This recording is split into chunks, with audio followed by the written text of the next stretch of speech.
Hello and welcome back to my YouTube channel. I am Ashley and I blog over at theruralcompanion.com. Over the past few days, my husband and kids have been away at summer camp, so I've had a lot of very quiet time around my house and my property to think about a lot of great things and do some preparations for our upcoming homeschool year, as well as menu planning and garden planning and all of those wonderful things without any interruptions. I would encourage you to go visit my website, theruralcompanion.com, to find out a lot more about how we homeschool, how we do life around here. And I have been so excited to bring you guys up to my garden for a spring garden tour. But the past 3 days, we have had insane winds. That's common here in Oklahoma, but some days we'll just get a beautiful break from the wind, and I have been waiting for that. Well, tonight we're supposed to have storms, so this is the proverbial calm before the storm. So I brought you up here to the garden, and I am sitting at my new bench. Now, this bench was inspired by a few scraps around my property, as well as a book that I've been reading. So every morning after my quiet time with the Lord, I take some time to read. I guess it would be kind of like a personal development style book. So either being a wife, a mom, a homeschool parent, just a good steward of the land that we have or our home. And so I take that time to read I guess it's nonfiction books, and I try to gear it towards something that I can learn as well as put into practice. So the book that I'm reading currently is called The Hidden Art of Homemaking by Edith Schaefer. She is the wife of Francis Schaefer, a renowned biblical author, pastor, just some great things that he has. And she is the mother of Susan Schaefer Macaulay, who writes the book For the Children's Sake, which was very instrumental in my homeschool journey. And I would urge you to check out the three of them, their books, as well as a massive amount of information that they have to share with all of us.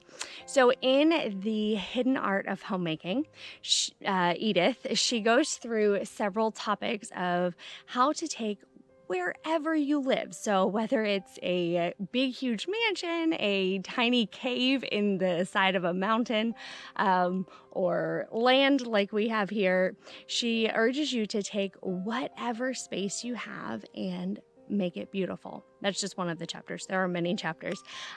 So as I was reading the chapter on, making your garden space, your home, just taking what you have and turning it into something just beautiful, I was out and about walking around, and I came across some wooden boards that I'm sitting on right now. And I thought, I could do something with this. So I grabbed the boards and I found 2 tree stumps, and I quickly I screwed them together, whatever. And so I turned them, as you can see, into a cute little bench.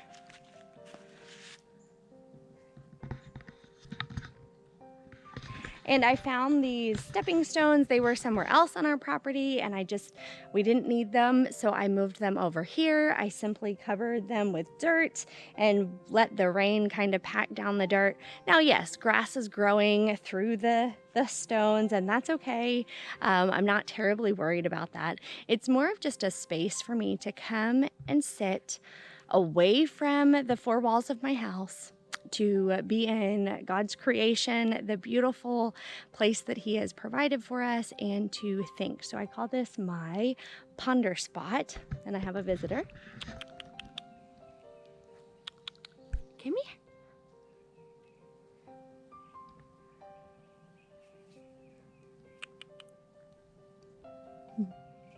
Come here.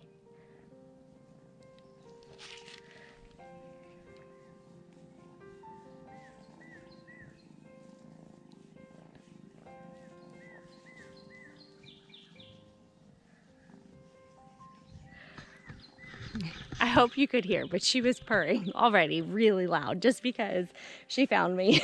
Anyway, so I like to come up here and in typical Charlotte Mason style, I know I'm kind of bouncing around a lot on this one, but bear with me. So because my family has been away and I've been prepping for our homeschool year, which we follow the Charlotte Mason method, I've been just kind of doing like a mini conference at home, listening to podcasts as well as freshening up on the Charlotte Mason method and homeschool style and how that fits.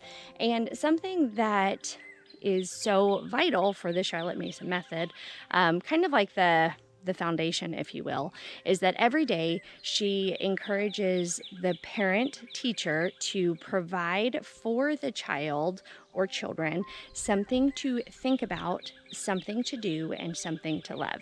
So here in my ponder spot, this is where I do a lot of my thinking. There's another kitty. And of course, I'm thinking, all sorts of thoughts when I come up here, but it could be about something that I've read, something that I've heard. And so using that designated spot to think. And then as well as something to do. So gardening, here I am in the garden. There's a lot to do in the garden, and I'm really excited to show you what I have been doing. It's not done by any means, unless you think that I have it all figured out. I really don't want to give that impression. So I actually haven't finished a lot of stuff. Well, actually, I just haven't gotten around to it. That's why. Not to give any impressions or anything. And then, of course, as we're sitting up here, we are surrounded by the beautiful creation. We're surrounded by kittens. And a lot of times one of the kids will come and sit with me or Nathan, and we'll sit and chat together. And again, that is something to love. So if you get anything, if you've made it this far, thank you. But I would encourage you and challenge you in your life to take time every day to have something, one thing to think about, something to do in your day, and something to love. Okay, let's get on to the garden tour because this is my favorite. I'm going to point the camera at the items and then I will just be talking in the background. Let's go.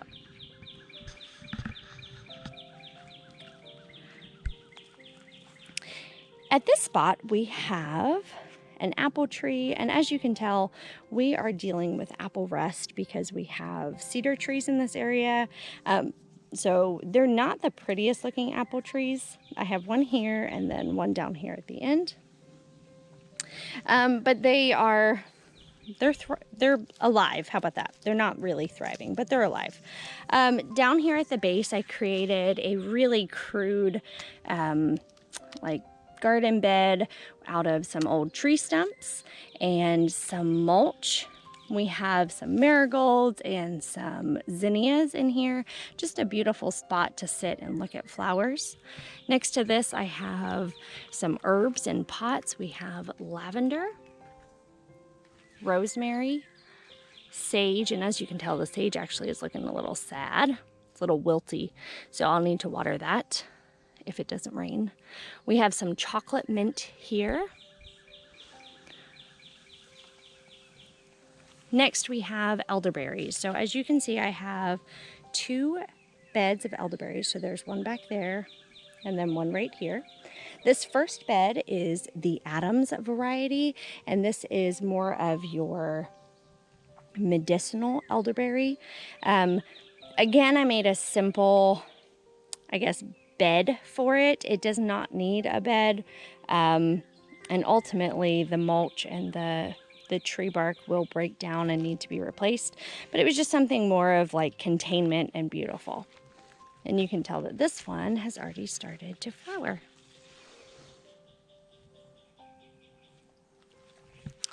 Here's the other apple tree, and again, this one has the apple rust and just isn't terribly happy, but it is growing and there are some new leaves on it.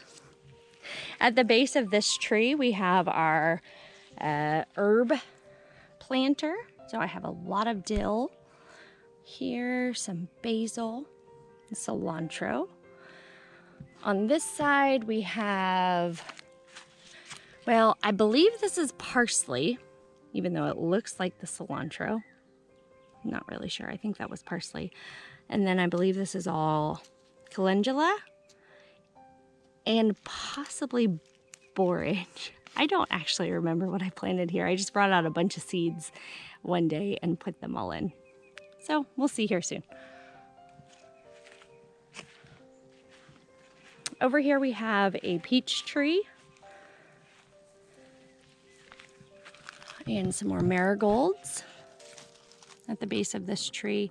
And then this elderberry bed, which I know I started talking about the farther one, but this one is the John's variety. Both varieties are native to Oklahoma, but this variety, the John's variety, is more of a sweeter elderberry that would be used in pies, jams, and wines or cordials, things like that.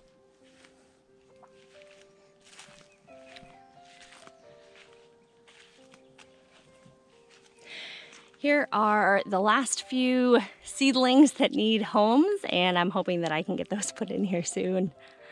And the kitty, she doesn't need a home. Over in this, the base of this bed, I believe I also have some more marigolds, maybe some zinnias. I believe that's a tomatillo, which I just put it in there because why not? And we have another peach tree. This peach tree was here when we moved in. So we planted the other 3 fruit trees 2 years ago. But this one, as you can, let me see if I can find some peaches for you. Here we go. We have a few peaches on our tree.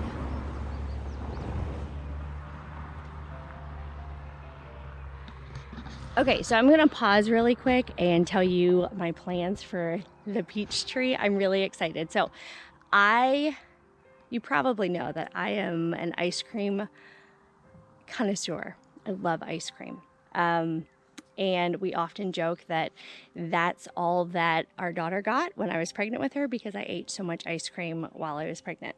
And because I make ice cream, I have the opportunity to kind of tweak it for our GAPS diet using honey, as well as sometimes I'll use yogurt or fermented cream or cultured cream. Often I don't and just use raw local dairy with that. But I plan on testing out a peach habanero ice cream later this summer that hopefully turns out delicious. That's the plan anyway. So I'm going to be using local dairy, hopefully local honey, and homegrown on this property peaches as well as habaneros. In this pot we have oregano and it's ready for its weekly haircut. So what I do is I'll just cut it down, like I grab a bunch of it, I'll snip it, and then I tie those into bundles and hang them upside down to dry. Here we have another pot of mint and 2 strawberries. These are, I believe they're June-bearing strawberries, but I did just plant them a couple days ago, so I'm not sure if we'll get strawberries this year or not. Okay, so this bed right here is full of the cooler, your brassicas, your cooler weather things. So we have kales, some cauliflowers, which this kind of looks like it's going to seed anyway. We have some collards back here, lettuce, more kale, and then a bunch of cabbages over here. And I went ahead and used the raised bed in the spring, and this is actually just a shipping box from my husband's work, which was really cool. It actually worked out as a perfect garden bed. So I was dealing with moles underneath this garden space, and really we have evidence of moles throughout our property, but they were all here because I was feeding them.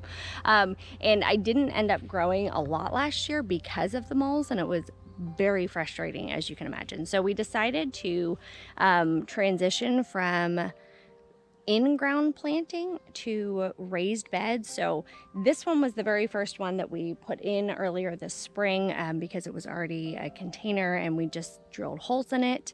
I did put some sticks and branches at the bottom and then filled it up with homemade compost, which hopefully I'll get to showing you guys that here soon, how I make compost. It's really simple.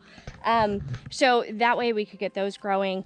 I do have 2 more garden beds, raised garden beds that Nathan built from scraps around the property and that I filled with compost, but I ran out of space and I still ended up planting in ground.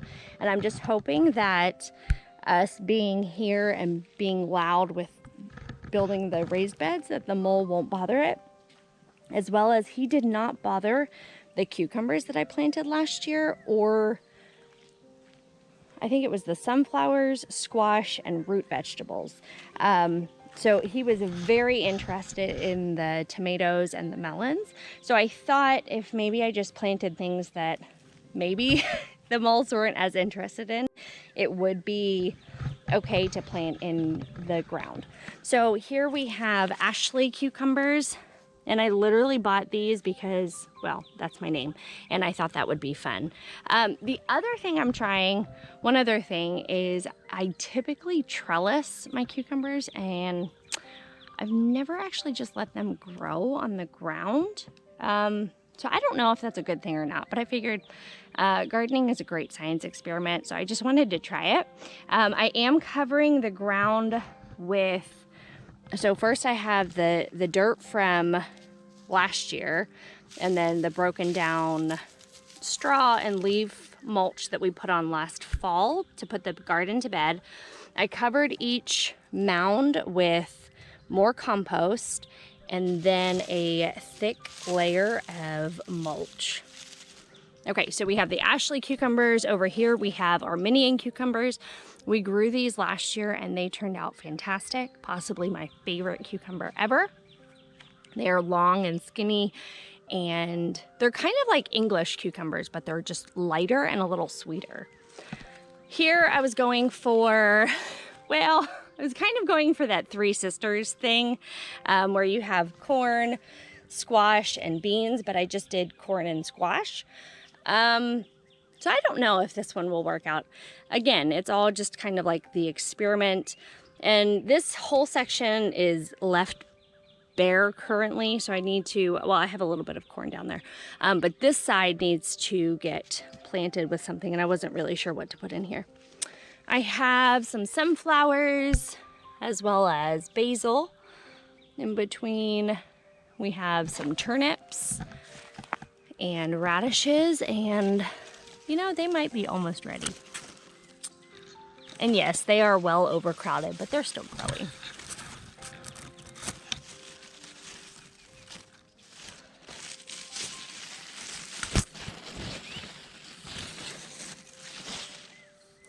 And then back in this row, we have a ton of basil.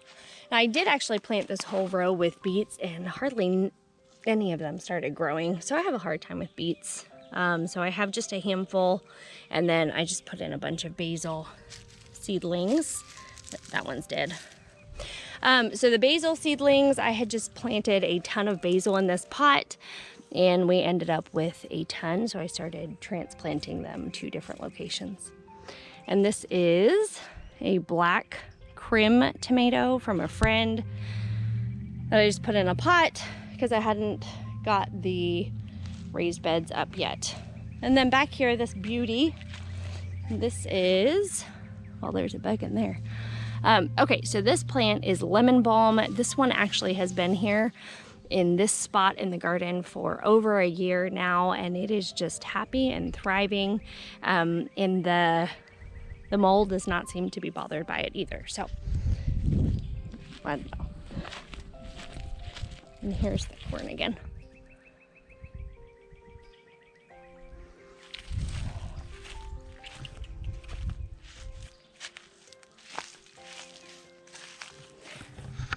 Okay, so over here, this is the exciting part.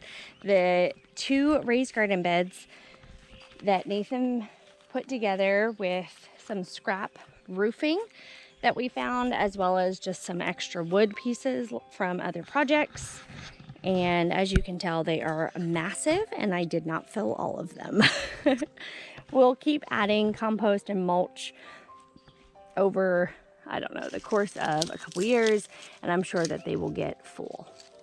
Okay, so in here we have all varieties of tomatoes. And I do have a couple marigolds planted in here, which I see that this one, I'm not sure, that one looks kind of sad. And then I have a couple Amish pie squash in the back. And again, I may trellis these. I haven't totally decided. I trellised them last year. We'll see. And then up here we have all of the pepper plants. We have all sorts of varieties. We have habaneros and cayenne, jalapenos, as well as some sweeter peppers down here. So everything in here was started from seed. I do have it all written down, but I can't really point out anything. But I did make a chart, so maybe I'll show you those later. And then over here I just had one lonesome, this is an old German tomato, but I didn't have space over there to put that in. And then we have one more of the shipping crates that I plan on filling again to make that into a raised bed. I think I'll put the huckleberries in there. Here's the trellis that I may use. And then, totally random, a friend gave me some Jerusalem artichoke transplants.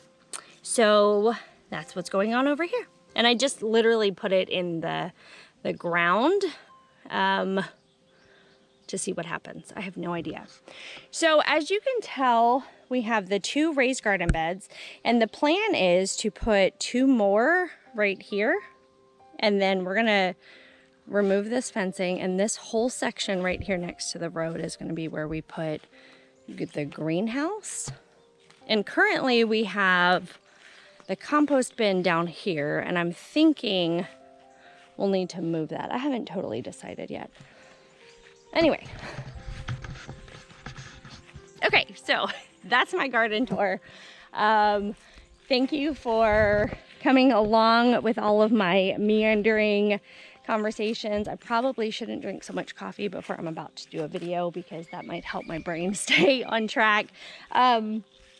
If you haven't already, make sure you head over to my blog. I will put that down in the show notes below, so that way you can just click and go. And I will look forward to seeing you next time. Goodbye.